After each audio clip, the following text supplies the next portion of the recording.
Asha, moving forward, I'll show you a very short clip of delegation to summarize what we have discussed.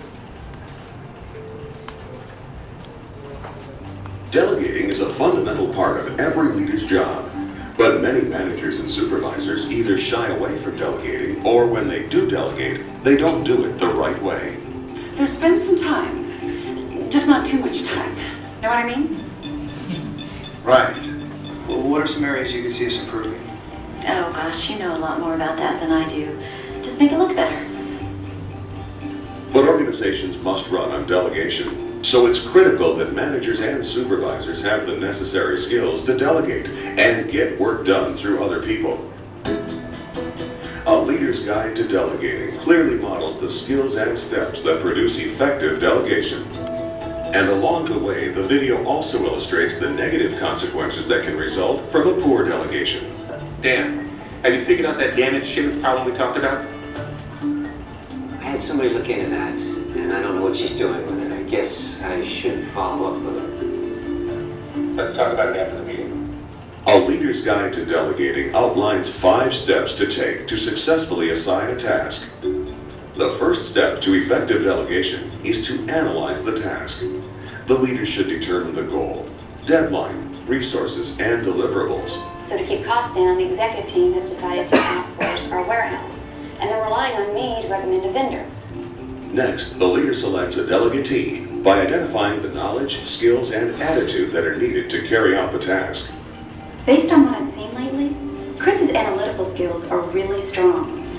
In step 3, the leader assigns the task using a tool called the Delegatee's Checklist. This checklist will guide the delegation conversation so that the task can clearly be explained in detail. The goal of this project is to recommend a new fulfillment vendor to Frank by doing research and comparing 4 or 5 companies. In step 4, the delegatee gets to work. During the task execution, it's important for the leader to inform key employees of the delegatee's task and level of authority. I got Maggie's email asking me to help out with anything you need. Great, thanks. Step 5 highlights the importance of conducting regular feedback sessions. This allows the leader to catch problems early and coach the delegatee back on track if necessary. I'm glad you're taking initiative, Chris, and I think this will be a great start. But we had agreed that you would check with me on what features to compare before building the chart. Let's just go over these criteria now and see if there's anything else you need to switch gears on. Okay, thanks. Effective delegation achieves more than just successful project outcomes. It builds trust for future delegations, helps employees develop new skills, and frees up managers, supervisors, and leaders for other tasks. Whether the project is large or small, A Leader's Guide to Delegating provides the skills and communication tools to effectively delegate any project. Chris did most of the research on this, and we hammered out these recommendations together. Nice work, both of you. Alright, what your observation in this clip? What happened? Anything? It's about the delegation of projects to the other persons. Okay. वो बता रहे तरीके के 5 step हैं कि इस तरह से आपने पहले स्टेप में ये करना है, दूसरे में ये, इस तरह से टास्क असाइन करने हैं, इस तरह से उसकी रिपोर्टिंग करनी है, इस तरह से दूसरे को समझाना है, ये सब उसमें डिस्कस करें। ओके। ये भी बताया कि अगर कोई प्रोजेक्ट है और आप जब कम्युनिकेशन कर रहे हैं तो उससे प्रॉब्लम्स पहले ही सॉल्व हो गई, बाद में नहीं जाएंगी। Okay okay. अच्छा, असाइनमेंट था क्या? डेलीगेट करना क्या था?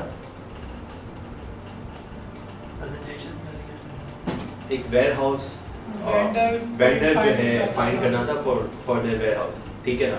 उसमें how did the boss selected the delegating? उसे सेलेक्ट कैसे किया? She was at home having a coffee and she said, Chris, analytical skills are very strong, ठीक है ना? उसके बाद उसने कम्युनिकेट किया सबको कि Chris is working on this assignment, ठीक है?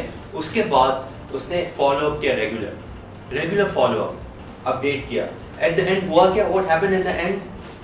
Results अच्छा है and बहुत कुछ हो गया and trust and skills development, पूरी टीम को appreciate किया।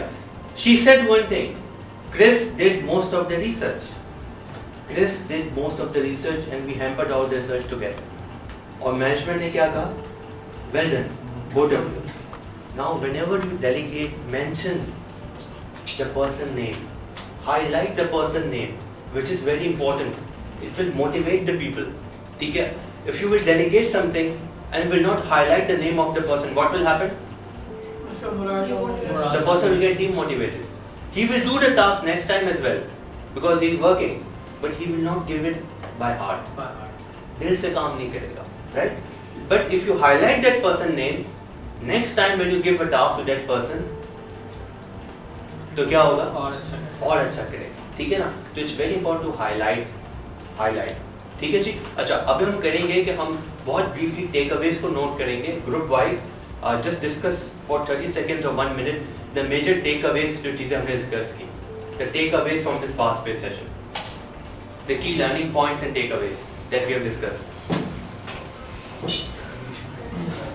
Alright ji, starting from group 1, major points, takeaways and learning. Procrastination, what is procrastination, how we overcome procrastination, why people procrastinate, ठीक है. And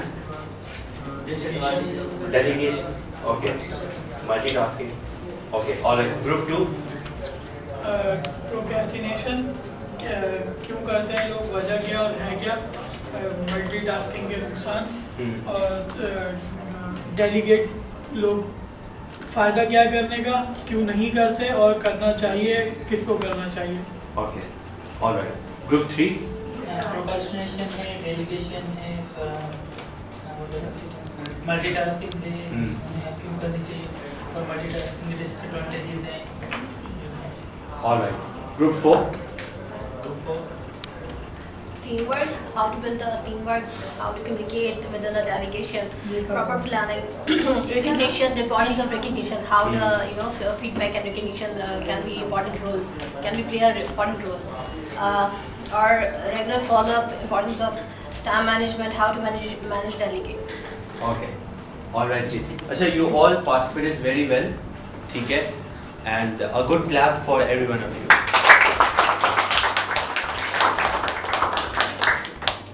So with this we'll end the session and then you can continue your work. तो thank you so much for your आपने अपने काम के time में से यहाँ पे निकाला और यहाँ पे एक बहुत अच्छी आई होप कि आप सब लोगों को बहुत ज़्यादा अच्छा लगा होगा ट्रेनिंग सेशन. तो आप सब लोगों के आने का बहुत ज़्यादा शुक्रिया, आप अपना इनपुट देने का बहुत ज़्यादा शुक्रिया. आई होप सो कि आप हम सब लोग जो इससे बहुत कुछ सीखेंगे. Thank you so much Mrs जान for coming here and join us and give a very interactive and very productive training session.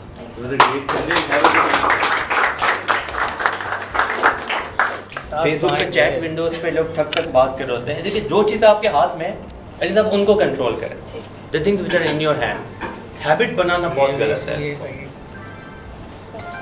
अच्छा सर, एक चीज़ और, जो आपके वर्किंग आवर्स होते हैं, वर्किंग आवर्स भी अफेक्ट करते हैं आपके परफॉर्मेंस में. हमारे यहाँ जैसे 12 घंटे working, 12 hours. It's 9 to 9 to 7. कुछ डिफरेंट है, कुछ 12 hours. वो थोड़ा सा अफेक्ट करते हैं. सर मेरा एक क्वेश्चन है, उसमें आपके यहाँ कोई पावर नैप लेता है? पावर नैप कहा जाता है, एडवाइस तो किया जाता है कि आप लोगों को पावर नैप लेना बहुत ज़रूरी है. 20 मिनट्स. पावर नैप ये होता है, पावर नैप होता है 20 to 30 मिनट्स का. 45 मिनट से ऊपर नहीं जाना चाहिए वरना आप गहरी नींद में चले जाओगे. पावर नैप ये होता है कि आप आराम से यहाँ पे बैठ गए, ठीक है ना, और लाइट्स बंद कर दी, 20 मिनट या आधा घंटा आप सो गए. प्रेफरेबली 20-25 मिनट का टाइम होता है, ठीक है. ऑर्गेनाइजेशंस में अब नॉर्मली पावर नैप आ गया, आप जोंग चले जाएँ 3 बजे तो वहाँ पे सारी लाइटें बंद होगी, ऑपरेटर किसी को फ़ोन नहीं देगी, वो कहेगी पावर नैप का टाइम, ठीक है ना. पाकिस्तान में भी आ गया. उसका फ़ायदा ये होता है कि आप रिवाइव हो जाते हो. आपका जो काम है ना 12 घंटे वाला, वो नॉन स्टॉप नहीं करना चाहिए, बीच में गैप होना बहुत ज़रूरी है ताकि आप रिवाइव हो जाओ. कोई ऐसी एक्टिविटी जो आपको काम से थोड़ा दूर चले जाए. अच्छा, 12 घंटे ठीक है, 12 घंटे की बात है, कुछ लोगों के 10 या 8 घंटे हैं, तो उनको भी लेना चाहिए. देखिए, अगर आप 8 घंटे भी काम करते ना तो भी आपको 20 मिनट का पावर नैप लेना चाहिए. 9 to 6 वालों को भी लेना चाहिए, ज़रूरी है. शुरू में आपको नींद नहीं आएगी, लेकिन आप फिर भी अपनी आंखें बंद करें. एक टाइम ऐसा आएगा कि आपकी आदत हो जाएगी. फिर पावर नैप लेने के बाद आपकी एनर्जी खुद ही बढ़ जाती है कि आप पता है क्या कर रहे होते हो. 10 घंटे के बाद आप खींच रहे होते हो, जब आप खींचते हो ना अपने आप को ज़बरदस्ती, तो एरर्स आते हैं, कोई फ़ायदा नहीं होता। अच्छा, एक मेरा सवाल था कि कुछ ऑर्गेनाइजेशंस के जो है ना कल्चर्स भी होते हैं। अब जैसे कि हमारी ऑर्गेनाइजेशन है, ये इंतहा ज़्यादा मल्टीटास्किंग है। और मल्टीटास्किंग बाय एक्सपीरियंस है कि क्योंकि रान सर के एंटरप्रेन्योरियल एक ऑर्गेनाइजेशन स्ट्रक्चर है, जो एक वो स्ट्रक्चर बेस होती है लेवल वाइज, वो तो है नहीं। एंटरप्रेन्योरशिप के ऊपर अगर कोई ऑर्गेनाइजेशन कल्चर बेस करता है तो मल्टीटास्किंग ही होता है, वरना वो एग्जिस्ट नहीं करता, वो आउट हो जाता है, क्योंकि इसके इनोवेटिव सॉल्यूशंस होते हैं। तो आउट ऑफ द बॉक्स काम करना होता है और डिफरेंट टास्क एक साथ करना होता है। जैसा ऑर्गेनाइजेशन बेस करती है उसी स्पीड से चलती है। अच्छा, यहाँ पे भी क्योंकि वही सारी चीज़ें हैं और सक्सेसफुल मॉडल जैसे कि मल्टीटास्किंग की वजह से ही एक स्पीड बनी है। अगर फोकस वर्क करते तो जो काम 6 महीने में मतलब अगर हम लोग कर पा रहे हैं तो वो तकरीबन 2 साल के बराबर का काम होता है। तो लेकिन इसमें 2 चीज़ें होती हैं। हाँ, एक तो इस बारे में एक तो ये होता है कि भाई आप एक ही काम पे लग जाओ, कोई और काम ना करो, विच इज़ रॉन्ग, ठीक है ना।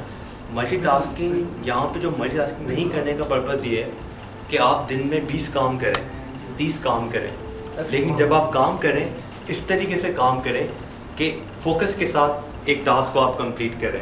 अगर आप ईमेल को रिस्पॉन्ड कर रहे हैं और आपको 3 मिनट लगते हैं उस ईमेल को रिस्पॉन्ड करने में या 2.5 मिनट लगते हैं, तो गिव 2.5 मिनट्स फोकस के साथ। दिन में 100 काम करें, लेकिन जगलिंग ना करें। बस जगलिंग क्विकली इसको निपटा ही नहीं, फोकस करके और अपने मतलब आप जैसे वो काम कंप्लीट करें फिर दूसरे काम पे आ जाएं, फिर तीसरे काम पे आ जाएं, या कोई और इम्पोर्टेंट काम आ गया तो उसको छोड़ के उस पर कंटिन्यू कर लें, वो ऑफिस में आ जाएं।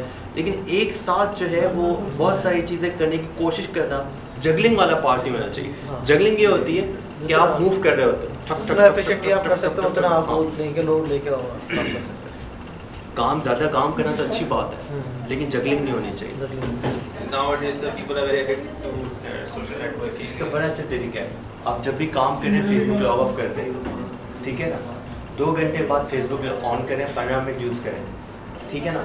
फिर लॉग ऑफ कर दें, फिर 1 घंटे बाद दोबारा लॉग इन करें, 15 मिनट यूज़ करें, फिर 2 घंटे बाद लॉग ऑफ करें, फिर आधा घंटा यूज़ कर लें, फिर रात में 1 घंटा यूज़ कर लें। लेकिन 24/7 जो है वो अगर आप फेसबुक पे ही काम कर रहे हैं, अगर मैं कोई काम कर रहा हूँ तो फेसबुक से ही रिलेटेड है तो मुझे फेसबुक ऑन ही रखना है। या मैं किसी क्लाइंट से कॉरस्पॉन्ड कर रहा हूँ फेसबुक से तो मुझे ऑन रखना है। लेकिन अगर आप कोई और काम करें जो कि उस वक्त फेसबुक सोशल मीडिया का काम उस वक्त नहीं है, तो आप उसको ऑफ कर दें, 1 घंटे बाद लॉग इन करें। मैं ये नहीं कह रहा कि आप यूज़ करना छोड़ दें, क्योंकि आप नहीं कर सकते, हम नहीं कर सकते ऐसा, ठीक है। गैप के साथ करें, आधा घंटा काम किया, फेसबुक यूज़ किया, अपडेट चेक कर ली, फिर अपडेट कर लिया, जो भी करना है कर लिया, चैट कर ली, लॉग ऑफ कर लिया, फिर ऑन किया, 1 घंटे बाद फिर ऑन किया, फिर लॉग ऑफ कर दिया। मतलब फेसबुक से प्रोडक्टिविटी डाउन ना होने दें, प्रोडक्टिविटी बढ़ाएं। फेसबुक को यूज़ करें टू डाइवर्ट योर अटेंशन, ताकि आप और तरीके से परफॉर्म कर सकें। Use social media for advantage. तो बाकी ये कि कोई भी चीज़ ज़रूरत से ज़्यादा नुकसान दे। सर एक सवाल, गूगल और माइक्रोसॉफ्ट और ये बड़ी बड़ी जो कंपनीज हैं, ये इतने मोटिवेटेड कैसे हैं? कम टाइम वहाँ पे सैटरडे के होता है, टाइमिंग भी कम होती है और वो प्रोडक्टिविटी भी ज़्यादा होती है। हम लोग यहाँ पे मेहनत भी ज़्यादा करते हैं, काम भी ज़्यादा करते हैं, लेकिन प्रोडक्टिविटी बिल्कुल डाउन है। जो मेरा अभी लास्ट आर्टिकल डॉन में छपा था, नो मोर 9 to 5, उसमें यही चीज़ें सारी कवर की थी कि आजकल जो है वो वर्क प्लेस और नंबर आवर्स का ज़माना बिल्कुल ख़त्म हो गया है, ठीक है। गूगल का एनवायरनमेंट यहाँ पे कंपनी यूटिलाइज, उसने सेम फॉलो किया है गूगल को, वहाँ पे कोई ऑफिस टाइमिंग नहीं है, ठीक है। टेलीनॉर के अंदर आप जाएंगे ना तो किसी का वर्क प्लेस नहीं है। सीईओ भी जाके कहीं भी किचन में जाके लैपटॉप ऑन करेगा, वो आपका वर्क प्लेस है। सोफा पे जाके बैठ गए, वो आपका वर्क प्लेस है। There is no separate work place, ठीक है। नो मोर 9 to 5 का कॉन्सेप्ट ये है कि आप घर से बैठ के काम करें, आप क्लाइंट के पास से काम करें, आप कहीं से भी काम करें, यू हैव टू डिलीवर, ठीक है। आजकल टेक्नोलॉजी इतनी एडवांस हो गई है। I know so many companies जिसके एम्प्लॉयज़ हैं वो रिमोट लोकेशंस पे हैं। उसका फ़ायदा होता है कि आपको एक साथ वर्क प्लेस से बैठ के 8 hours या 10 hours फ्रेश नहीं करना पड़ता। आप अपने हिसाब से गैप ले सकते हो, चीज़ों को मैनेज कर सकते हो। देखिए एट द एंड जो है ना वो रिजल्ट्स काउंट करते हैं, number of hours doesn't matter. तो आप कहना ये गूगल में भी यही है, माइक्रोसॉफ्ट में भी यही है। तो मेरा एक और सवाल कि आप ये समझते हैं कि ये वाला फार्मूला यहाँ पे कामयाब हो सकता है? मैं देख रहा हूँ यहाँ पे चल रहा है और कामयाब है। हाँ, लेकिन प्रोडक्शन में नहीं चलता, मैन्युफैक्चरिंग में नहीं चलता, फ्लॉप हो जाता है। सर्विसिंग और बैंकिंग में भी नहीं चलता, फ्लॉप हो जाता है। टेक्नोलॉजी ओरिएंटेड कंपनीज में चल रहा है, ठीक है, कंसल्टिंग कंपनीज में चल रहा है, बाकी बहुत सारी कंपनीज अब इसको इम्प्लीमेंट कर रही हैं। फ्लैक्सिबल वर्किंग आवर्स, टेलीकम्यूटिंग, उसमें कंपनी का बड़ा फ़ायदा है, एम्प्लॉयज़ का भी फ़ायदा है, विन विन सिचुएशन, दोनों कुछ। अभी मैं वर्टीन के साथ काम कर रहा हूँ, वर्टीन में लोग घर से काम कर रहे हैं, काम चल रहा है। वर्टीन के सीईओ जो है वो योगा कराते हैं, सीईओ योगा कराते हैं। वो नहीं नविदार आर्ट ऑफ लिविंग,